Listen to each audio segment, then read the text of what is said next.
बेटा फर्स्ट 13 में कोई डाउट? 12th क्वेश्चन डाउट था। अनिका होमवर्क तो दिखाया नहीं बेटा? दिखाया था।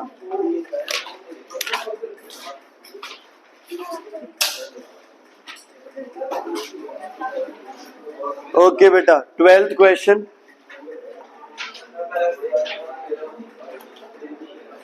क्या कर दो? थर्ड क्वेश्चन ही हुआ। थर्ड कह रहे हैं 4 रजिस्टर है 2 ओम्स के, 1/2 1/2 1/2 1/2 4/2 2/4 0.5 आएगा। 1/2 1/2 1/2 1/2 चारों पैरेलल है। वैसे निकाल ले तो भी वही आएगा या नहीं आएगा? हाफ और हाफ 1 2 वही आएगा, फिर भी सेम ही आएगा। फोर्थ क्वेश्चन है combination Anshul ji consist of 3 resistors in series, 4 similar sets in parallel। 3 resistors in series and ऐसे ही कितने हैं पैरेलल?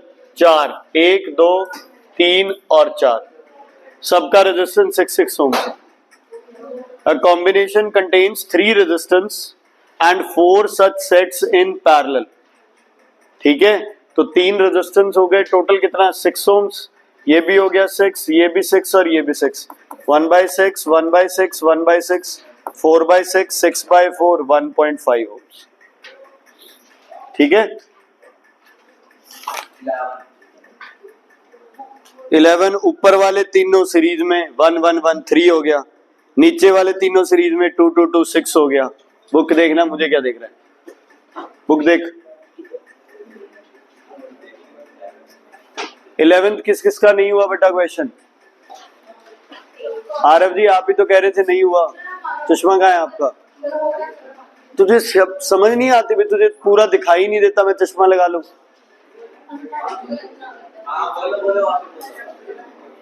1 1 1 सीरीज में 1 1 1 सीरीज में हो गया, कितने हो गए? 3 ओम्स।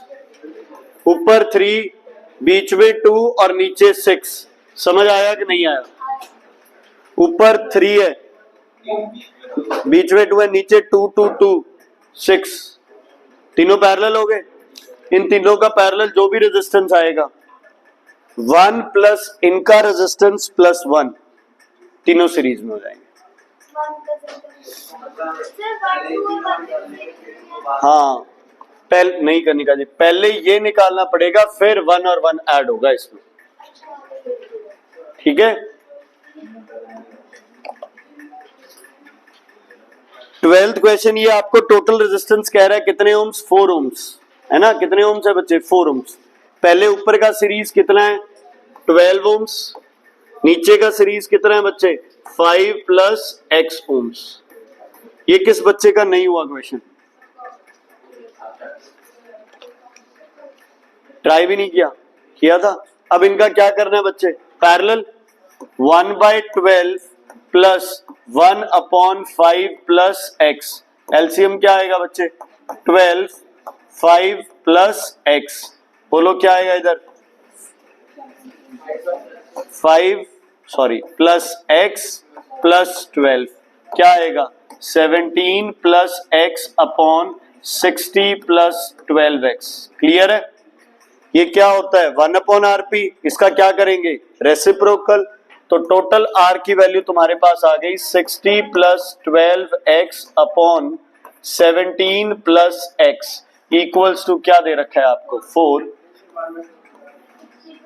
क्या देखो, अगर इसको लिख रहे हो तो 1/4 लिखोगे, रिवर्स कर लिया तो 4 लिखोगे। तो 60 प्लस 12x इक्वल्स टू कितना होता है? 54 नहीं सॉरी 68 प्लस 4x। ये इधर 8x equals to 8, x equals to 1। ठीक है।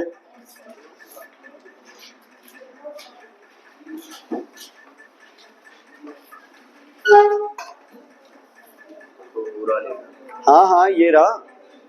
चाहे आप इसको 1/4 कर सकते हो पहले ही, ठीक है, 4 साथ में ही एलसीएम ले लोगे और लास्ट में। एंजल किया होमवर्क पक्का? चलो नेक्स्ट। अब बच्चे हम करेंगे, बुक्स लेके आए हो ना सारे, हम करेंगे क्वेश्चन नंबर 5। सुखवीर नवनीत नहीं है ना बुक? है, वेरी गुड वेरी गुड, निकाल बोलो फिर। 13 तक ही गिरने थे, 13वां भी नहीं हुआ क्यों? 12 6 4 पैरेलल है। इधर आ बेटा, इधर आ। इतनी क्या जरूरी थी आने की? हैं, क्या जरूरी थी इतनी आने की? सोया नहीं जाता और देर से?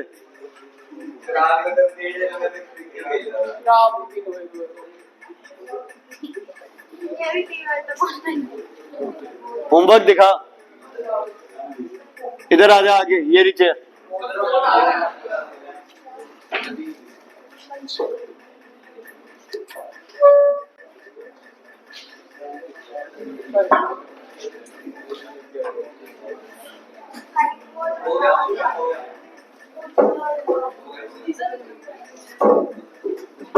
बैठ जा, कोई बात नहीं, नींद नहीं आएगी, हाथ नहीं रखे जाएंगे तो। बेटा 13 हो गया ना? ओके चलो बच्चे, अब हम एक एक करके इसके न्यूमेरिकल्स करेंगे, बड़े इंपॉर्टेंट न्यूमेरिकल्स हैं, ठीक है। अच्छा उससे पहले एक टॉपिक लिखो, फैक्टर्स अफेक्टिंग इंटरनल रेजिस्टेंस। एक लास्ट टॉपिक मिस हो गया था अपने से, फैक्टर्स अफेक्टिंग इंटरनल रेजिस्टेंस। सारे कर दिए, शाबाश। Factors affecting internal resistance.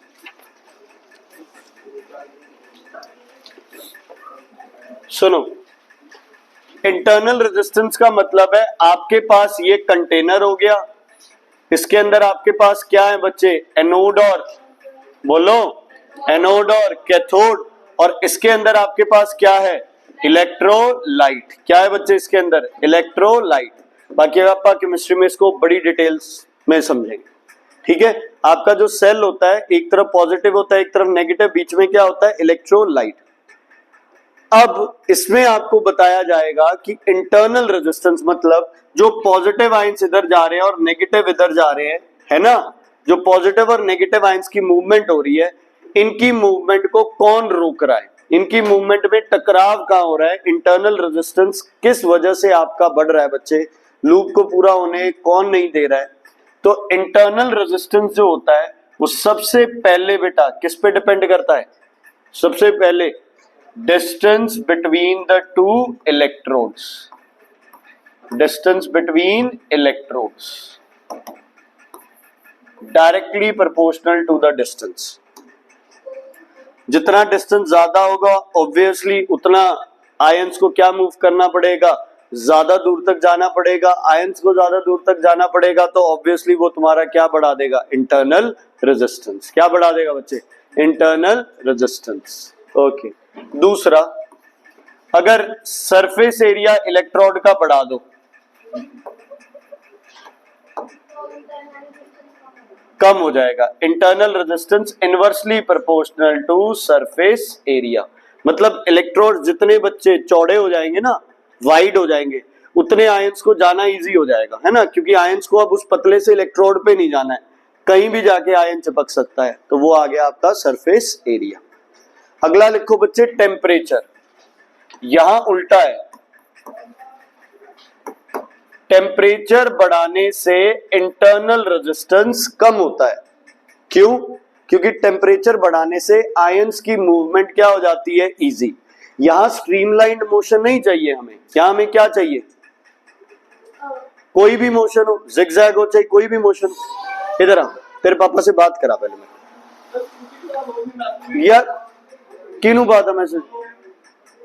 रोज ही यार, कभी स्कूटी कभी बाइक, कभी एंजल ने लेट करा दिया। अच्छा जिस दिन उसने आना है उस दिन लेट होना है।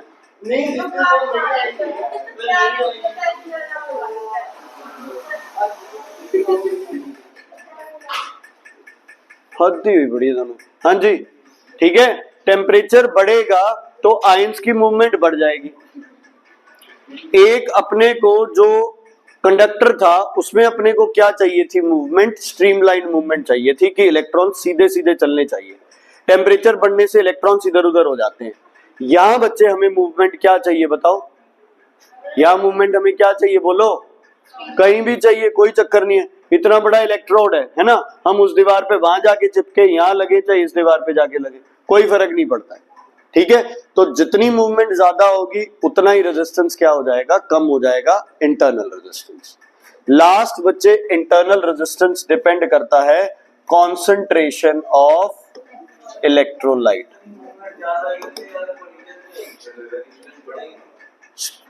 कोलिजन्स बच्चे मूवमेंट का ऐसे है ना, वहां सिस्टम क्या था आपका? स्ट्रीमलाइन मोशन चल रहा है ना, या मान लीजिए अंश है, ये रुकावट है मेरे बीच में, मैं इधर चला जाऊंगा, वहां इधर नहीं जा सकता, वहां क्या चलना है? मैंने सीधा चलना है मैंने, किसमें? कंडक्टर में।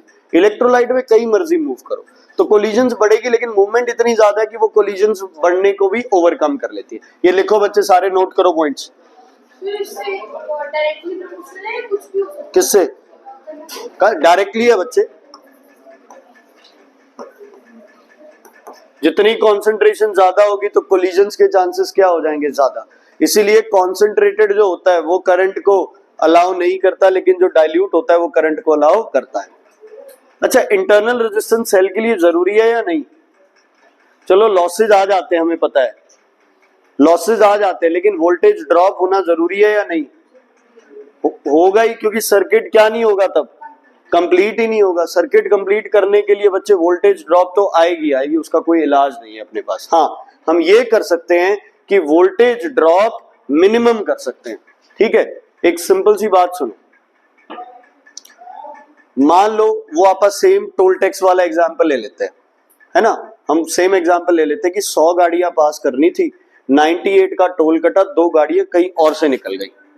ठीक है जी, चलो अपने को नुकसान हो रहा है, लेकिन क्या वो नुकसान अपने को सहन करना पड़ेगा? करना पड़ेगा भी, हमारे रोड पे तो 100 गाड़ियां की काउंटिंग हो रही है ना अपने पास, चलो पैसे कम आ गए, हम ये लगा लेंगे भी सबने अपने को थोड़े थोड़े पैसे क्या कर दिए? कम दे दिए।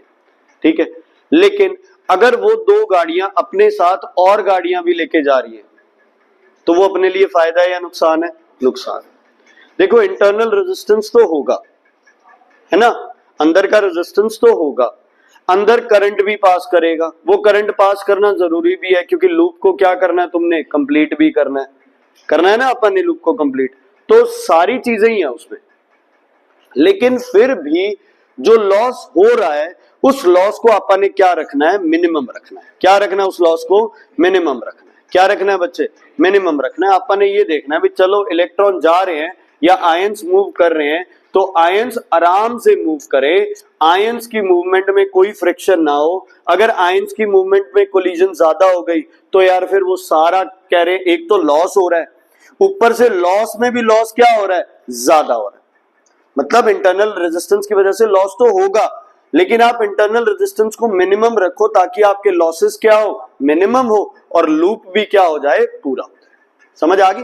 एक मैं लाइन पढ़ रहा हूं बच्चे, थोड़ा सा ध्यान से सुन लेना। When a cell is in closed circuit, the current flows inside the cell through its electrolyte due to flow of both anions and cations. हम कह रहे थे due to flow of both ions, negative and positive. Positive जाएगा negative की तरफ, negative जाएगा positive की तरफ। Okay, while outside the cell, due to the flow of free electrons, the current flows from anode to cathode in external circuit and from cathode to anode inside the cell through the electrolyte to maintain a constant potential difference for the continuous flow of current. For the continuous flow of current, एक current लगातार चलता रहे, जिस वजह से आपके पास क्या करेगा? जैसे यहां अगर करंट जा रहा है एनोड से कहां पे? कैथोड पे, तो अगर इस लूप को पूरा करेंगे तो अंदर कहां से कहां हो जाएगा? ये कैथोड टू एनोड हो जाएगा। लेकिन हमें पता है अंदर पॉजिटिव और नेगेटिव दोनों की मूवमेंट से एक्चुअल में करंट फ्लो करता है। ठीक है, क्लियर है बच्चे?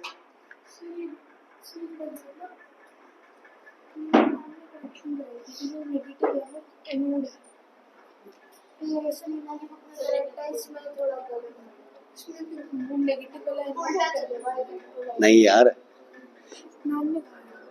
एक मिनट में चेक करता हूँ, ऐसा नहीं होता, एक मैं चेक कर देता हूँ। ओके, उसके बाद है, सुन लो बेटा,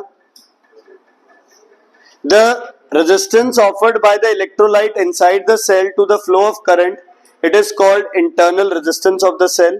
It is the internal resistance of the cell due to which the voltage drops on drawing current from it. The internal resistance is represented by symbol R. ठीक है, हमने लूप पूरा करना ही करना है बच्चे, रास्ता पूरा जब तक नहीं होगा तब तक कोई फायदा नहीं है। हमें ये भी पता है कि अंदर जितना वो ड्रॉप हो रहा है वो हमारे ज्यादा काम का नहीं है, क्योंकि हमें तो क्या रखना है, बाहर रखना है ना। प्लस जितने आयंस मूव करते रहेंगे अच्छी बात है ना, जितने आयंस मूव करते रहेंगे क्या है बच्चे, अच्छी बात है। अंदर की पोटेंशियल क्या रहेगी, मेंटेन करने का कोशिश करेगी। लेकिन घूम फिर के बात वहीं आ जाती है कि अगर हमारे लॉसेस हो रहे हैं, उन लॉसेस को आप क्या करो, मिनिमम करो। क्या करो, उन लॉसेस को मिनिमम करो। ठीक है, ओके चलो ये हो गया अपने पास इंटरनल रेजिस्टेंस। अच्छा, अगर कहीं पे सुनो, अगर कहीं पे लिखा है 6 वोल्ट्स अकेला, तो इसका मतलब ये कौन सी पोटेंशियल है, टर्मिनल। कौन सी पोटेंशियल है, टर्मिनल पोटेंशियल है, टर्मिनल वोल्टेज है। अगर इसके साथ कॉमा डाल के कुछ लिखा है तो वो आपका कौन सा रेजिस्टेंस होता है, इंटरनल। कौन सा होता है, इंटरनल रेजिस्टेंस। चलो बच्चे अब आओ क्वेश्चन नंबर 5 पे, मैं पढ़ देता हूँ। This chemical reaction is a cause of difference in concentration of electrons between the two electrodes. Therefore, the zinc electrode develops a negative potential, so it is called cathode. The copper develops a positive potential, so it is called anode. सही तो है, क्या गलत है?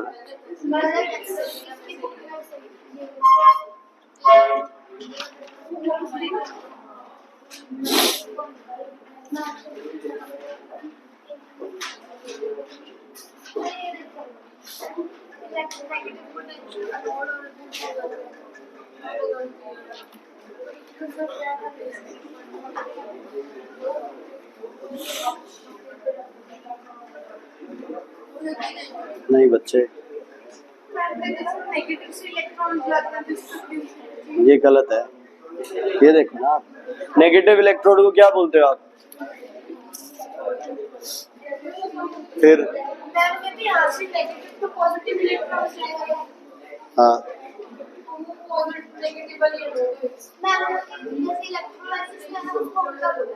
क्यों, ऐसे कैसे उल्टा हो जाएगा,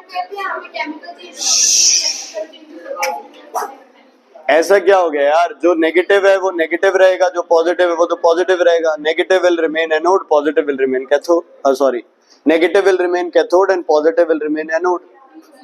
उसमें क्या फर्क पड़ेगा, नहीं नहीं मैं बताता हूँ। आप एक बार क्वेश्चन करते हैं, ये इतना इंपॉर्टेंट नहीं है, सेम ही रहेगा बच्चे, कोई चेंजेस नहीं आएंगे। जो इलेक्ट्रोलाइसिस में पढ़ रहे हो ना तुम, सेम चीजें चलेंगी। ओके लिसन, 5th क्वेश्चन बच्चे, 5th क्वेश्चन पे कंसंट्रेट करते हैं। A battery of EMF 3.0 volt, EMF कितना है बेटा, 3 वोल्ट, क्लियर है।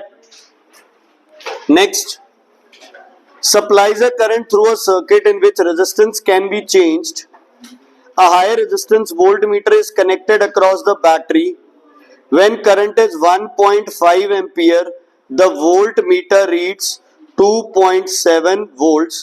Find the internal resistance of the battery. देखो ये कहता है एक बैटरी है जिसका EMF है 3 वोल्ट, लेकिन वोल्टमीटर कितनी रीडिंग दे रहा है तुम्हें, 2.7 वोल्ट्स। मतलब टोटल वोल्टेज कौन सी थी, ईएमएफ, और जो तुम्हें रीडिंग मिल रही है वो कौन सी वोल्टेज है, टर्मिनल वोल्टेज। कौन सी वोल्टेज है बच्चे, कौन सी वोल्टेज है वो, टर्मिनल वोल्टेज। कौन सी, terminal voltage. Okay then next, इसके बाद पढ़ते हैं हम एक्सटर्नल रेजिस्टेंस कितना दे रखा है आपको। अच्छा, व्हेन करंट, करंट की वैल्यू दे रखी है कितनी बेटा, बोलो, करंट 1.5 एम्पियर। तो एक बार एक्सटर्नल रेजिस्टेंस निकाल के बताना मुझे कितना होगा। V इक्वल्स टू, यार कॉपी नहीं है तुम्हारे पास, मैं थप्पड़ मारूंगा, कॉपी नहीं है, कर उस पे, करो करो करो। V equals to I R, R equals to V upon I. V upon I 2.7 divided by 1.5 कितना आ गया आपके पास, 9/5 इक्वल्स टू 1.8 ओम्स। ये कौन सा रेजिस्टेंस आ गया, एक्सटर्नल। कौन सा रेजिस्टेंस आ गया? ये एक्सटर्नल। हाँ जी, ये एक्सटर्नल रेजिस्टेंस। कौन? वोल्टेज कैसे रेजिस्टेंस हो जाएगी? E equals to I capital R plus small r। करो बच्चे।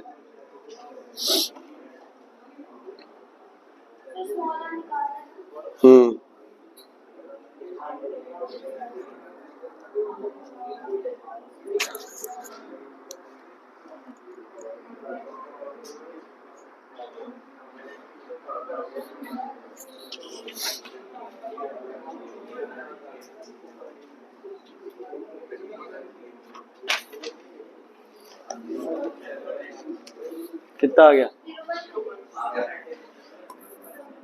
3 equals to 1.5 into 1.8 plus R। ये इधर आ गया तो आंसर क्या आ गया? 2 equals to 1.8 plus R। R की वैल्यू आ गई 0.2 ओम्स। ठीक है, R इक्वल्स टू 0.2 ओम्स। ठीक, तो इंटरनली जो लॉस हो रहा है उसका हमें कोई बेनिफिट नहीं होगा, वो अपनी वोल्टेज को क्या करेगा? ड्रॉप कराएगा। ठीक है, क्लियर है बच्चे? Done? Okay, next 7th question करते हैं बच्चे। 7th question. जैसे हमारे पास ईएमएफ है और टर्मिनल वोल्टेज है, तो इससे वोल्टेज ड्रॉप निकाल के भी वो भी कर सकते हैं। आप यहां से वोल्टेज ड्रॉप निकाल सकते हो 0.3 वोल्ट्स। वोल्टेज ड्रॉप का फॉर्मूला होता है I इंटू स्मॉल r। यहां से स्मॉल r की वैल्यू आ सकती है। 7th question, a cell of EMF. Anika ji लिख लो, क्या है सेल ऑफ ईएमएफ? क्या गिवन है? लिखो सारे, ईएमएफ कितना गिवन है? 1.8 वोल्ट। अब देखो ईएमएफ के जस्ट नीचे एक रेजिस्टेंस गिवन है, यस और नो? ये कौन सा रेजिस्टेंस होगा? कितना होगा इंटरनल रेजिस्टेंस बच्चे? 2 ओम्स। ओके, उसके बाद आपके पास एक R1 गिवन है 0.7 ओम्स और एक गिवन है R2 कितना? 4.5 ओम्स। ये है या नहीं? एक एमीटर का है और एक आपके पास वैसे गिवन है। डायग्राम देख लो कहां कहां कौन सा रेजिस्टेंस है। R3 भी है तो देख लो कहीं पे। नहीं है? हाँ जी बच्चे, नहीं है? ओके, ऐसे क्वेश्चंस में सबसे पहली चीज तुम क्या निकालते हो? R external. बताओ एक्सटर्नल रेजिस्टेंस कौन कौन से है? R1 और कौन? R2। R1 और R2 को क्या करेंगे आप? सीरीज में है तो डायरेक्ट क्या करेंगे? ऐड। तो एक्सटर्नल रेजिस्टेंस आ गया 5.2 ओम्स। ठीक है, आपसे पूछिए एमीटर की रीडिंग। एमीटर की रीडिंग मतलब क्या पूछा तुमसे? करंट। फॉर्मूला जब E गिवन होता है तो क्या लगता है? E equals to capital I capital R plus small r। करो बच्चे, निकालो आंसर, निकालो आंसर।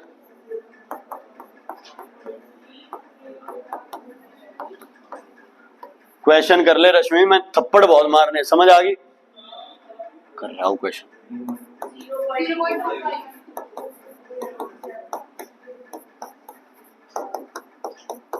हमेशा आंसर्स किस में रखने हैं?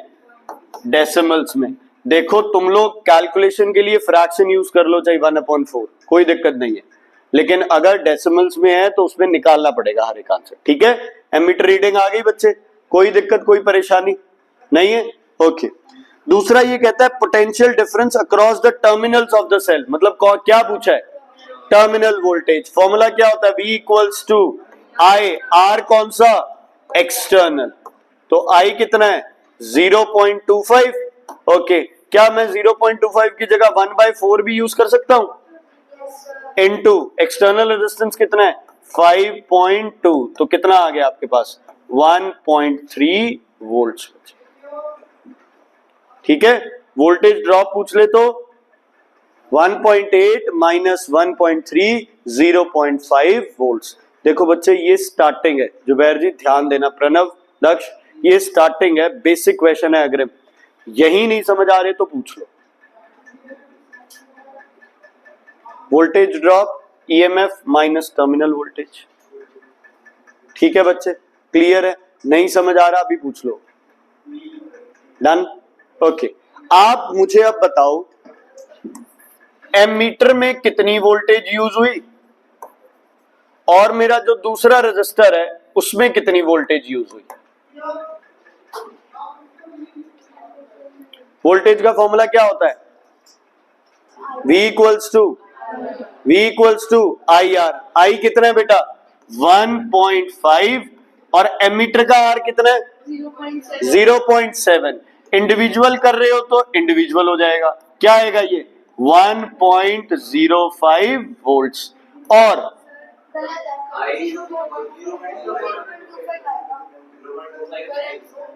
अच्छा सॉरी 1/4 कर लेते हैं, ठीक है। 7/40 0.175, ठीक है, ठीक है। और V2 क्या होगा? सेम वही 1/4 इंटू 4.5। सेकेंड रजिस्टर, इस पे कितना होगा? एक और तरीका बताऊं, तुम्हें टर्मिनल वोल्टेज कितनी मिली है? 1.3। थप्पड़ पड़ेगा। कितनी मिली है? 1.3। एमीटर की वोल्टेज तुम्हें पता है कितनी यूज हो गई? 0.175।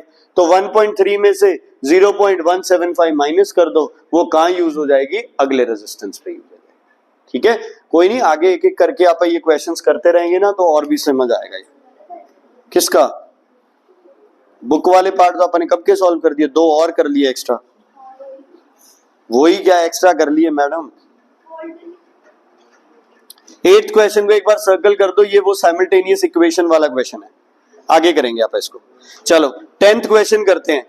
10th question, a resistor of 6 ohm is connected in series with 4 ohms. R1 कितना गिवन है बच्चे? 6 ओम्स। R2 कितना गिवन है आपको? 4 ओम्स। ध्यान से सुन लो, अभिषेक मत।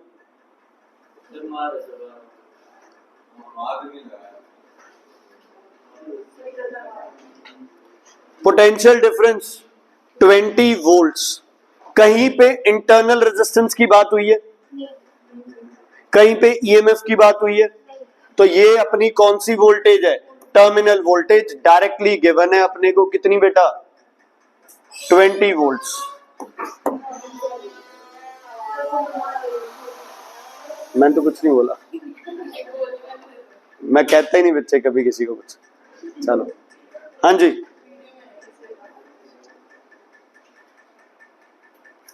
करो क्वेश्चन। मुझे क्या देख रहे हो? डायग्राम बनाओ। तुम्हारा भी दिन नहीं चलता है ना भाई, गाली पड़ती रहे तो मतलब वो मूड बना रहता है ना भाई, हाँ गालियां पड़ी। डायग्राम बनाओ भाई, प्रणय जी डायग्राम बनाओ।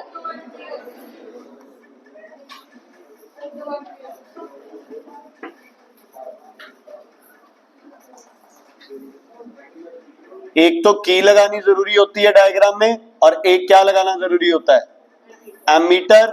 वोल्टेज कितनी गिवन है अपने को? 20 वोल्ट्स। ये है अपना 6 ओम्स और ये है हमारे पास 4 ओम्स। पता नहीं, क्लियर है बच्चे? कोई दिक्कत कोई परेशानी इसमें है तो बताइए। ठीक है, अब ये अपने को कह रहा है कैलकुलेट द करंट। करंट का फॉर्मूला क्या होता है? पहले क्या निकालेंगे इसमें? Total resistance. क्या होगा टोटल रेजिस्टेंस? बोलो। 6 + 4 कितने ohms? 10 ohms. V equals to I R external. तो V कितना गिवन है? 20 equals to I into 10। I कितना आ गया आपके पास? 2 एम्पियर। ठीक है, क्लियर है? कोई दिक्कत? चलो, इससे कितना करंट पास करेगा? इससे बड़ी समझदार। कितने एम्पियर? 2 एम्पियर। इससे कितना करंट पास करेगा? इससे। अच्छा एक बात बताओ, 2 एम्पियर तो इससे पास कर गया, उसके लिए तो बचा ही नहीं current. Same, very good, same ही इलेक्ट्रॉन्स यहाँ करेंगे। चलो इसकी वोल्टेज निकालो और इसकी वोल्टेज निकालो। करो करो करो करो करो करो, कॉपी पे करो करो, लिखो 6 ohms 4 ohms। कहाँ किया? दूसरा रहता है। टोटल क्या आना चाहिए? 26 IR 12 वोल्ट, IR 8 वोल्ट, 12 और 8 टोटल कितना आना चाहिए? 20 वोल्ट। कई बार गलती हो जाती है बच्चे, आप कुछ उलट पुलट कर देते हैं, तो चेक कर लिया करो कि वोल्टेज बराबर आ रही है कि नहीं आ रही है। ठीक, क्लियर है बेटा? कोई दिक्कत है इस क्वेश्चन में? अब देख लो, ये आपके डिफिकल्ट वाले क्वेश्चन से ही हैं। ओके, उसके बाद आपके पास आता है क्वेश्चन नंबर 15। बढ़िया क्वेश्चन है, ऐसे क्वेश्चन कई बार पूछे जाते हैं। ओके, मैं भी लिखता हूं, तुम भी कॉपी पे जो जो चीजें गिवन है वो लिख लो। मैं भी लिख रहा हूं, तुम भी लिखो जो जो चीजें गिवन है।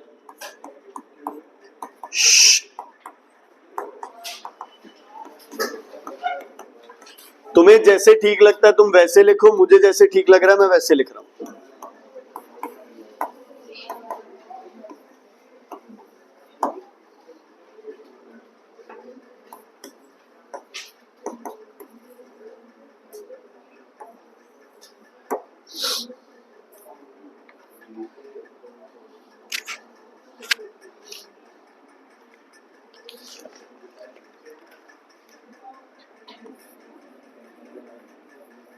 आप ये लगा लो कि बोर्ड में बार बार ऐसा क्वेश्चन ही रिपीट होता है। ये क्वेश्चन अपने आप में सारे क्वेश्चंस कंप्लीट करता है, ये वाला क्वेश्चन।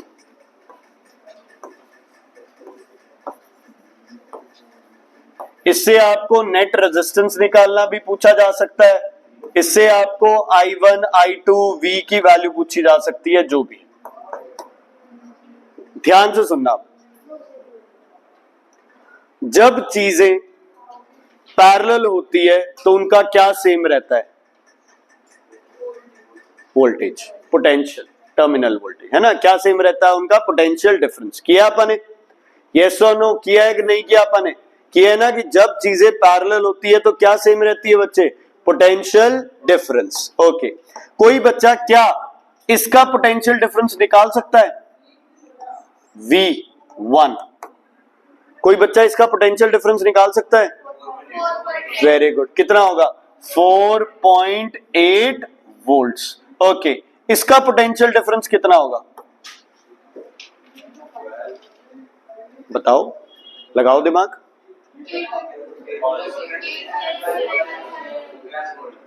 वेरी गुड, सिर्फ दो ही लोगों को ये चीज पता है और दोनों सत्ता खेड़ा से हैं, एक भवन और एक मैं। सिर्फ दोनों 4.8 ohms वोल्ट्स। अभी तो कहा था तुमने भी सेम रहेगा, फिर तुम इतना उल्टा सीधा क्या बोले जा रहे हो? क्या आएगा? 4.8 वोल्ट्स सेम ही आएगा, यस और नो? ओके, अग्रिम जी I2 की वैल्यू निकालो, बाकी भी निकालो, आंसर अग्रिम बताएगा। V2 equals to I, V2 equals to I R2, V2 equals to I R2, कितना आएगा बोलो? 4.8 equals to I2 into 6, I2 equals to 0.8 ampere.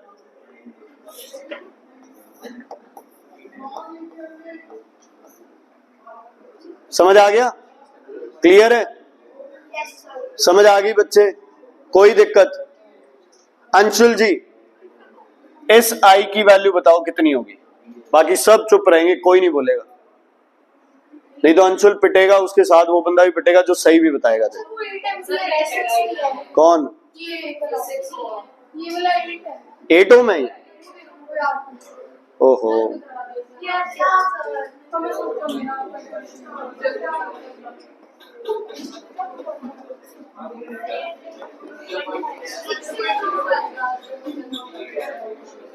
क्या हो गया तो? चुप। अंशुल जी टोटल करंट बताओ। श्श्श। एक मिनट। कितना? कैसे 1.8? कैसे आ गया 1.8? कैसे आया 1.8? किसको प्लस किया है? आप अंशुल हो, बस फिर चुप रहो। हाँ जी। I1 की वैल्यू कितनी है? 1.2।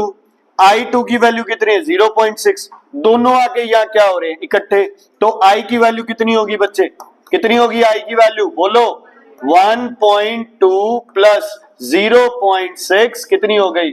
1.8 एम्पियर। तो ये करंट हो गया 1.8 एम्पियर। यहां की वोल्टेज निकाल सकता है कोई? V3 निकालो, कितनी आएगी? V3 निकालो, कितनी आएगी? I है और क्या है आपके पास? R। कुछ सोचने की तो जरूरत ही नहीं है अपने को। I कितना है बच्चे? 1.8। R कितना है? 2। आंसर आ गया 3.6 वोल्ट्स।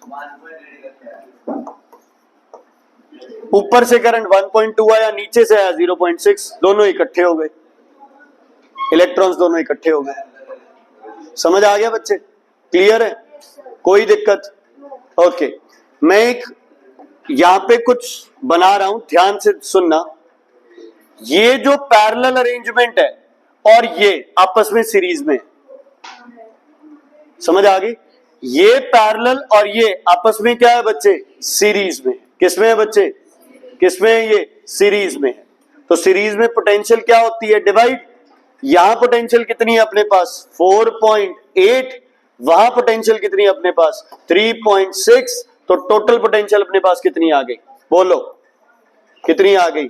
8.4 वोल्ट्स। एक तो ये तरीका है 8.4 वोल्ट्स, ऐसे कर सकते हो इसको। दूसरा तरीका क्या है? पहले इन दोनों का क्या निकालें? पैरेलल।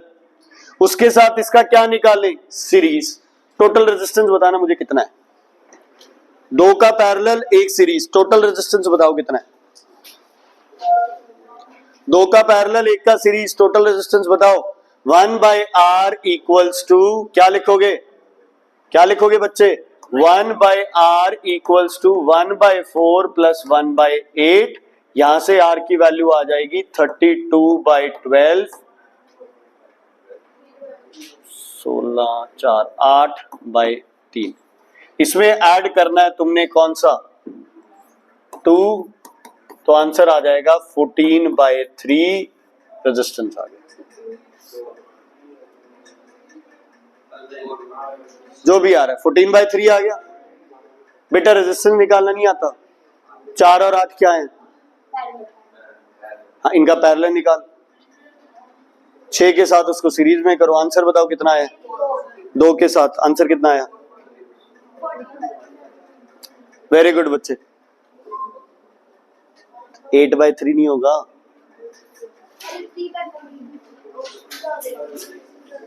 क्लियर है? टोटल रेजिस्टेंस आ गया। ओके। टोटल करंट कितना निकाल के बताया था अपने को अंशुल ने?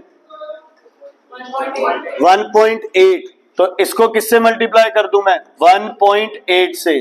3 1 जा 3.6, 8.4 वोल्ट्स।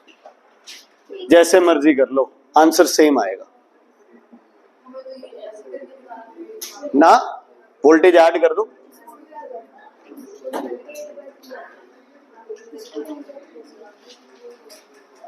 एक मिनट कॉपी कर लो, मैं तुम्हें दोबारा इसका लॉजिक बताता हूं। इधर देखो बच्चे, इधर देखो सारे। रिकमन, एक तो गाड़ी यार वैसे ही पंचर है अपनी, ऊपर से तेरी बातें नहीं खत्म हो रही है। सुनो ध्यान से, अगर यहां वोल्टेज V1 है तो यहां भी वोल्टेज होगी V1। क्लियर है? और यहां वोल्टेज होगी क्या? V2। टोटल वोल्टेज क्या आएगी? V1 plus V2। अब कुछ बच्चों को ये लगेगा यहां भी V1 है यहां भी V1 है, तो दोनों V1 को अलग अलग लेना है। नहीं, ये तो सेम ही टर्मिनल है। तो एक बार V1 और दूसरी बार क्या हो गई? V2। जिसको ये समझ नहीं आता उसके पास एक और तरीका है, क्या? पहले इन दोनों का क्या निकाल लें, पैरेलल, इसके साथ क्या निकाल लें, सीरीज। तो मेरे पास क्या आ जाएगा, आर एक्सटर्नल। आर एक्सटर्नल को टोटल करंट से मल्टीप्लाई कर दो, इसका और इसका आंसर क्या आना चाहिए, सेम आना चाहिए। क्या आना चाहिए आंसर बच्चे, सेम आंसर आना चाहिए। क्लियर है, कोई दिक्कत परेशानी इसमें नहीं है, आगे बढ़े। चल अब हम क्वेश्चन कर रहे हैं बेटा, कौन सा किया था अभी अपन ने, 15th किया है। चलो 18th मार्क करो, अब घर से करके आओगे, जो कल वाले क्वेश्चन थे उसमें ऐड कर लो, 18th घर से करके आना है। ओके 19th क्वेश्चन करो अभी, 19th क्वेश्चन डायग्राम बनाओ, पहले तुम अपना डायग्राम बनाओ, मैं अपना बनाता हूं।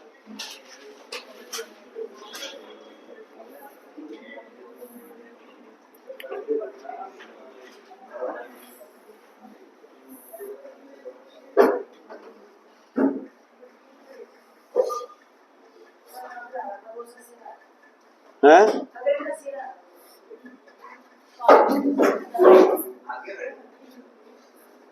53 मिनट सिर नहीं आया उसका आगे, है ना, अब लास्ट के 4 मिनट में आ रहा है उसके। तो बेटा तू देख, अब 2-4 दिन में तसल्ली होने वाली है उसकी तो घर पे, और तुम साथ जाओगे उसके।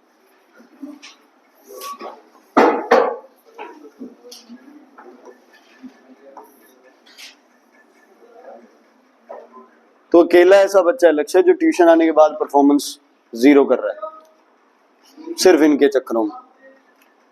ये तो खुद बर्बाद है, तेरे को और कर देंगे।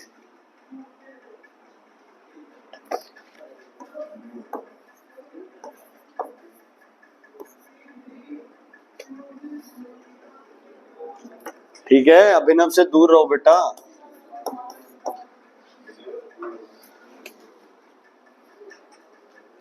करो करो यार, जल्दी करो।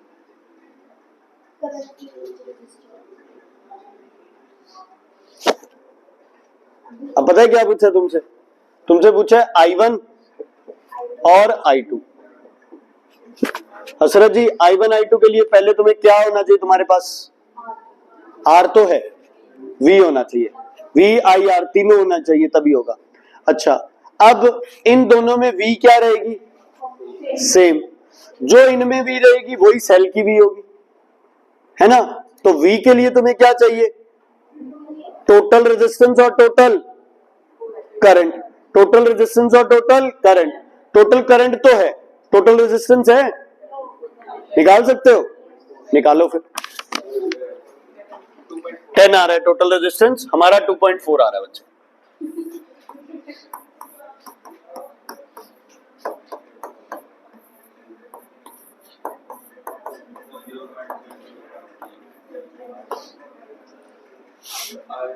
दो रेजिस्टेंस का मैंने तुम्हें सौखा तरीका बताया था। अगर दो रेजिस्टेंस है ना तो दोनों को मल्टीप्लाई डिवाइड बाय दोनों के एडिशन से, कोई रेसिप्रोकल कुछ नहीं करना पड़ेगा। ठीक है, सीधा करो, 6 into 4 24 डिवाइडेड बाय 10 2.4। करंट कितना है बच्चे, 0.5 एम्पियर। तो वोल्टेज कितनी आएगी, मेरे हिसाब से 1.2 वोल्ट आएगी। दक्ष जी क्या कह रहे थे, ठीक है बच्चे, ठीक है। वोल्टेज कितनी आ गई, कितनी आ गई वोल्टेज, 1.2 वोल्ट्स। ठीक है, यहां वोल्टेज कितनी, 1.2 वोल्ट्स, यहां भी कितनी, 1.2 वोल्ट्स। क्यों, क्योंकि यही है और कुछ है नहीं, और कुछ होता तो आप देखते कम ज्यादा। दोनों क्या है, पैरेलल है। ठीक है, तो सेल और दोनों रेजिस्टेंस सब तीनों आपस में पैरेलल है, तो क्या होगा, क्या होगा, वोल्टेज सेम रहेगी। I1 और I2 निकाल लो, कितना है I1, V upon R 0.3, I2 क्या होगा, V अपॉन R 0.2। विभू कैसे चेक करोगे मेरा क्वेश्चन सही है या गलत है,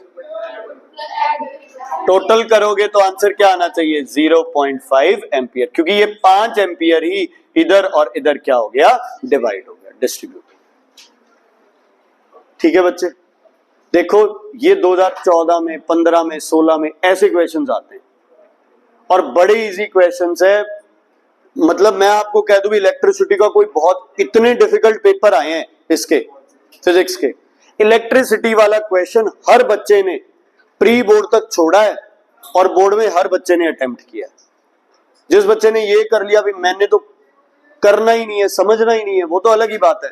लेकिन बहुत बच्चे ऐसे जो समझते हैं, प्रैक्टिस करते हैं, टाइम खराब कराते हैं, प्री बोर्ड में क्वेश्चन छोड़ देते हैं कि नहीं यार ये तो गलत ही होना है हमसे। लेकिन बोर्ड में वही बच्चा देखता है तो उसे पता चलता है कि यार ये क्वेश्चंस आपके हमेशा से ही क्या रहे हैं, इजी रहे हैं, ये कभी डिफिकल्ट नहीं होंगे तुम्हारे क्वेश्चंस। ठीक है, अगला क्वेश्चन करते हैं बच्चे, आपका लास्ट क्वेश्चन है बस आज का ये 20th क्वेश्चन आप पहले कर चुके हैं ऐसे तो। इसके बाद 22 तो तुमने करना ही है, 23rd भी करना है, 4th भी करना है। 25th क्वेश्चन करते हैं। 25th क्वेश्चन, पहले जो जो चीजें लिखी है वो लिखो, जो जो गिवन है, जल्दी करो। नाना डायग्राम की क्या जरूरत है? ये ईएमएफ है या वी है? वी है। इस बुक में ईएमएफ पे क्वेश्चन बहुत कम है, सलीला वाली में सिर्फ ईएमएफ के क्वेश्चन है। मत बोलो यार प्लीज।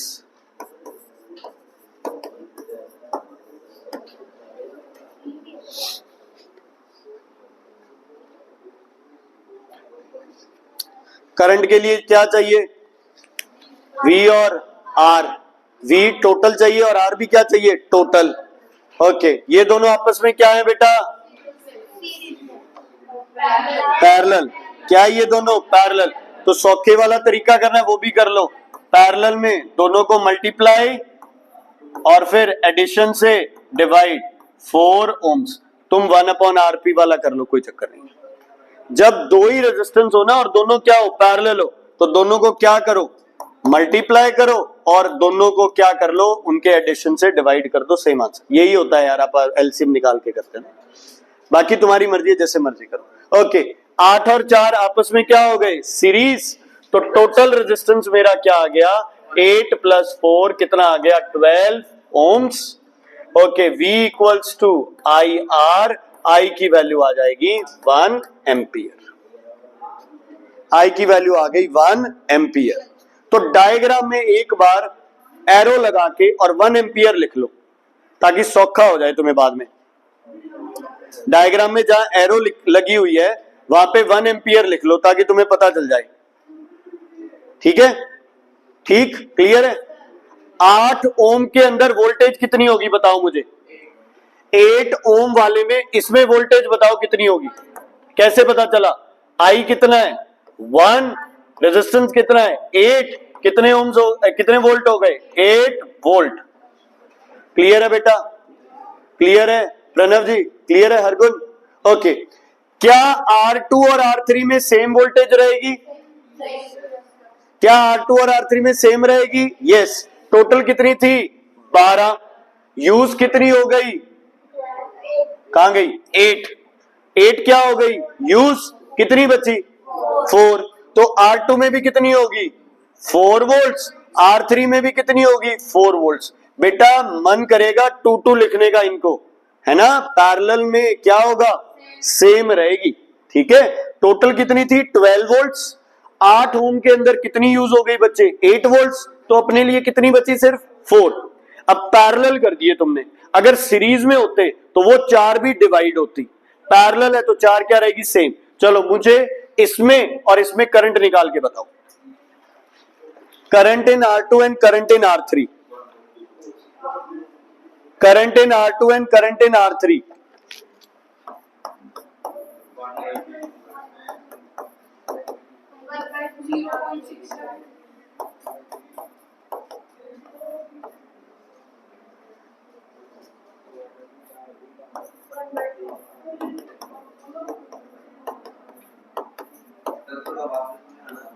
कौन सा बेटा बोलो?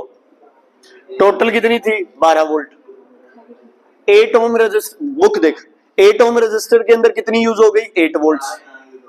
टोटल 12 है ऊपर। ठीक है, 8 वोल्ट कहां यूज हो गई? 8 ओम्स वाले में हो गई। कितनी बच गई? 4। तो 4 4 पैरेलल है। ठीक है, तो इसमें होगा 4/12, इसमें होगा 4/6, टोटल कर लेना, आंसर क्या आएगा इसका? आंसर क्या आना चाहिए? 1, क्योंकि 1 एंटर किया था, दोनों में डिवाइड हो गया, लास्ट में दोबारा कितना बन जाएगा? 1 एम्पियर। क्लियर है बेटा? कोई दिक्कत कोई परेशानी है तो बताइए। नहीं है कोई दिक्कत परेशानी? डन? ओके, मंडे को टेस्ट रख ले। मंडे को रेजिस्टेंस निकालने का टेस्ट होगा, सिर्फ रेजिस्टेंस। एक आधा क्वेश्चन मैं वो दूंगा जिसमें करंट वोल्टेज हो, बाकी ज्यादातर क्वेश्चन तुम्हारे सीरीज और पैरेलल रेजिस्टेंस वाले होंगे। किसका टेस्ट है मंडे को? सीरीज और पैरेलल के रेजिस्टेंस वाले क्वेश्चंस होंगे बस। ठीक है?